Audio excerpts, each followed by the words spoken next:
नमस्कार विद्यार्थियों। आज की जो क्लास है वो बीए भाग तृतीय के लिए है। आज हम हिंदी साहित्य के अंतर्गत आधुनिक हिंदी कविता का विकास किस तरह से हुआ है और उसके मुख्य रूप से कौन कौन से भाग हैं, इसकी सामान्य जानकारी प्राप्त करेंगे। हिंदी साहित्य का आधुनिक काल 1850 से आरंभ होता है। हिंदी साहित्य के इस युग में भारतीय राष्ट्रीयता के बीज अंकुरित होने लगे थे। इसी युग में हिंदी पद्य के साथ साथ गद्य का भी विकास हुआ।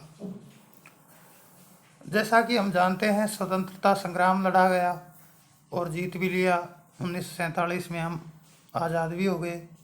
छापे खाने का आविष्कार हुआ। आवागमन के साधन आम आदमी के जीवन का हिस्सा बने। जनसंचार के विभिन्न साधनों का विकास हुआ।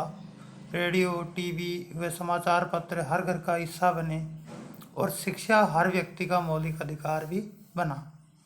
इन सब परिस्थितियों का प्रभाव हिंदी साहित्य पर अनिवार्यतः पड़ा। आधुनिक काल का हिंदी पद्य साहित्य पिछली सदी में विकास के अनेक पड़ावों से गुजरा, जिसमें अनेक विचारधाराओं का बहुत तेजी से विकास हुआ। जहाँ काव्य में इसे छायावादी युग, प्रगतिवादी युग, प्रयोगवादी युग और यथार्थवादी युग इन नामों से जाना गया। छायावाद से पहले के पद्य को भारतेंदु युग और महावीर प्रसाद द्विवेदी युग के दो और युगों में भी बांटा गया। इसके कई कारण भी हैं। तो आज की क्लास में हमें मुख्य रूप से आधुनिक काल की जो कविता है उसको कौन कौन से नामों से जाना जाता है, उनकी समय सीमा क्या है और उसकी सामान्य प्रवृत्तियाँ क्या है, इसको समझने का प्रयास हम करेंगे। भारतेंदु हरिश्चंद्र युग की कविता 1850 से लेकर 1900 ईस्वी तक।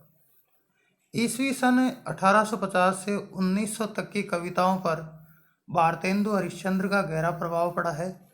वे ही आधुनिक हिंदी साहित्य के पितामह हैं।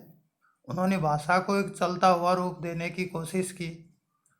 आपके काव्य साहित्य में प्राचीन एवं नवीन का मेल लक्षित होता है। भक्तिकालीन, रीतिकालीन परंपराएं आपके काव्य में देखी जा सकती हैं। जो आधुनिक नूतन विचार और भाव भी आपकी कविताओं में पाए जाते हैं। आपके भक्ति प्रधान, श्रृंगार प्रधान, देश प्रेम प्रधान तथा सामाजिक समस्या प्रधान कविताएं आपने लिखी हैं। आपने ब्रजभाषा से खड़ी बोली की ओर हिंदी कविता को ले जाने का प्रयास किया।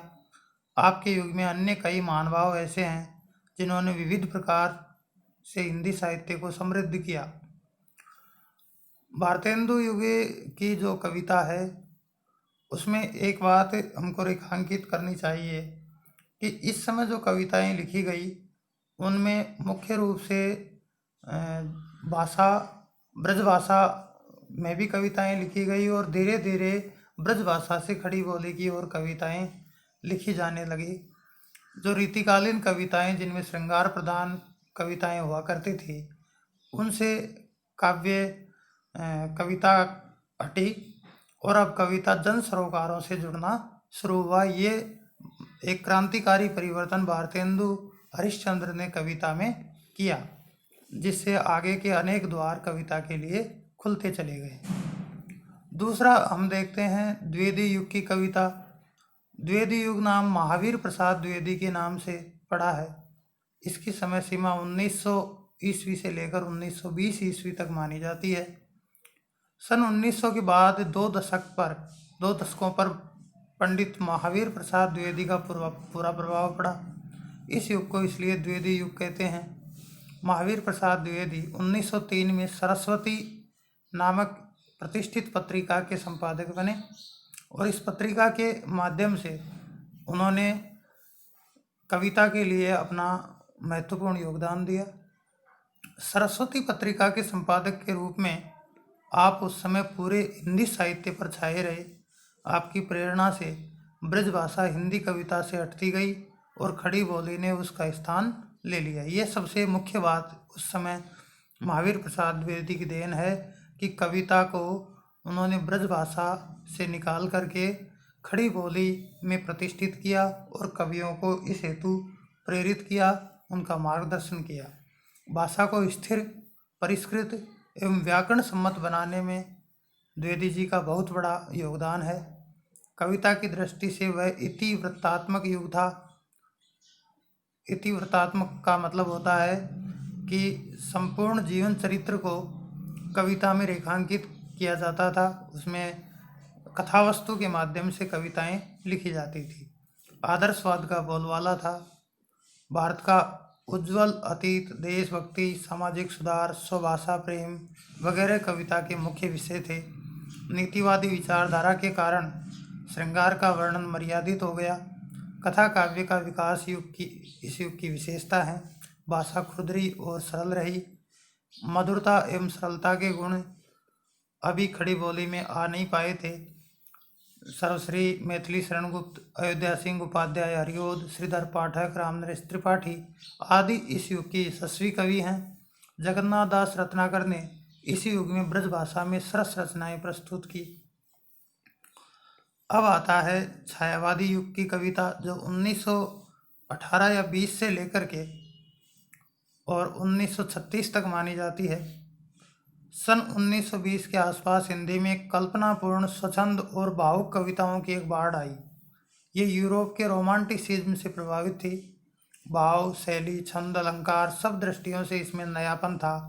भारत की राजनीतिक स्वतंत्रता के बाद लोकप्रिय हुई इस कविता को आलोचकों ने छायावादी युग का नाम दिया। छायावादी कवियों की उस समय भारी कटु आलोचना भी हुई, परंतु आज ये निर्विवाद तथ्य है कि आधुनिक हिंदी कविता की सर्वश्रेष्ठ उपलब्धि इसी समय के कवियों द्वारा हुई।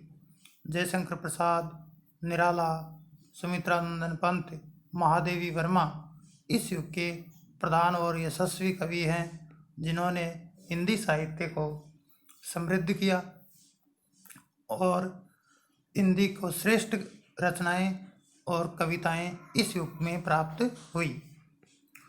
इससे आगे का जो युग है उसको कहते हैं प्रगतिवादी युग। ये 1936 से लेकर 1943 तक चला। छायावादी काव्य बुद्धिजीवियों के मध्य ही रहा। जन जन की वाणी ये नहीं बन सका, क्योंकि इसमें कल्पना प्रधान ये था, इसमें सूक्ष्मता का वर्णन था, इसलिए ये बुद्धिजीवियों के मध्य ही रहा। सामाजिक एवं राजनीतिक आंदोलनों का सीधा प्रभाव इस युग की कविता पर सामान्यतः नहीं पड़ा। संसार में समाजवादी विचारधारा तेजी से फैल रही थी। सर्वहारा वर्ग के शोषण के विरुद्ध जनमत तैयार होने लगा। इसकी प्रतिछाया हिंदी कविता पर भी पड़ी और हिंदी साहित्य के प्रगतिवाद का जन्म हुआ। 1930 के बाद की हिंदी कविता ऐसी प्रगतिशील विचारधारा से प्रभावित है। हालांकि प्रगतिवाद की जो विधिवत शुरुआत है वो 1936 से मानी जाती है, लेकिन इसके जो गुण थे, तत्व थे, वो 1930 के बाद की कविताओं में हमको देखने को मिल जाते हैं। इस प्रकार मार्क्सवाद से संबंधित शोषण के विरुद्ध शोषक और शोषितों का चित्रण करने वाली जो कविताएं थी उनको प्रगतिवादी कविताएं कहा गया। नागार्जुन,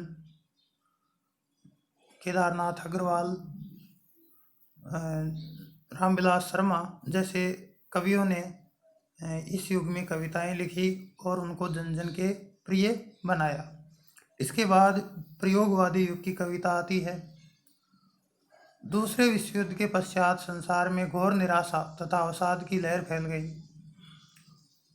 साहित्य पर भी इसका प्रभाव पड़ा। 1943 के बाद जो कविताएं लिखी गई वो प्रयोगधर्मी कविताएं हैं। उनमें कवियों ने अनेक प्रकार के प्रयोग किए हैं, चाहे भाषा के क्षेत्र में देखें, चाहे छंद के, चाहे उपमेय उपमान के संदर्भ में देखें, तो नए नए हमको प्रयोग दिखाई देते हैं। इसलिए इसको प्रयोगवादी युग कहा जाता है। सच्चिदानंद हीरानंद वात्स्यायन अज्ञेय के संपादन में तार सप्तक का प्रकाशन 1943 में हुआ। तब से हिंदी कविता में प्रयोगवादी युग का जन्म हुआ, ऐसी मान्यता है। इसी का विकसित रूप नई कविता कहलाता है। दुर्बोधता, निराशा, कुंठा, वैयक्तिकता, छंदहीनता के आक्षेप इस कविता पर भी किए गए। वास्तव में नई कविता नई रुचि का प्रतिबिंब है। अज्ञेय, गिरिजा कुमार माथुर, मुक्तिबोध, धर्मवीर भारती, कुंवर नारायण, सर्वेश्वर दयाल सक्सेना, जगदीश गुप्त इस धारा के मुख्य कवि हैं। इस प्रकार आधुनिक हिंदी खड़ी बोली कविता ने भी अल्प समय में उपलब्धि के उच्च शिखर प्राप्त किए हैं। क्या प्रबंध काव्य, क्या मुक्तक काव्य, दोनों में हिंदी कविता ने सुंदर रचनाएं प्राप्त की हैं। काव्य के क्षेत्र में भी कई सुंदर रचनाएं हिंदी को मिली हैं। आकार और प्रकार का वैविध्य परवश हमारा ध्यान आकर्षित करता है। संगीत, रूपक, गीत, नाट्य वगैरह क्षेत्र में भी प्रशंसनीय कार्य हुआ है। कविता के बाह्य एवं आंतरिक अंतरंग रूपों में युगानुरूप जो नए नए प्रयोग नित्य प्रति होते रहते हैं, वे हिंदी कविता की जीवनी शक्ति एवं स्फूर्ति के परिचायक हैं। आधुनिक जो हिंदी कविता है वो नए नए मोड़ों से गुजर रही है। नए नए क्षेत्रों में कविताएं लिखी जा रही हैं। इस प्रकार हम देखते हैं कि आधुनिक हिंदी कविता जो भारतेंदु युग से शुरू हुई और अनवरत रूप से नए नए सोपान प्राप्त कर रही है, निरंतर रूप से प्रगतिशील है। हिंदी साहित्य को अमूल्य निधियाँ इस कालखंड में प्राप्त हुई हैं। इस प्रकार हम देखते हैं कि हमारा हिंदी साहित्य बहुत ही समृद्ध हुआ है और आगे भी इसी तरह से गतिमान रहेगा। अब हम इन कालखंडों का अलग अलग अध्ययन करेंगे, जिनमें मुख्य रचनाओं और मुख्य कवियों की मुख्य प्रवृत्तियों के बारे में आगे अध्ययन करेंगे। आज की क्लास में इतना ही। धन्यवाद।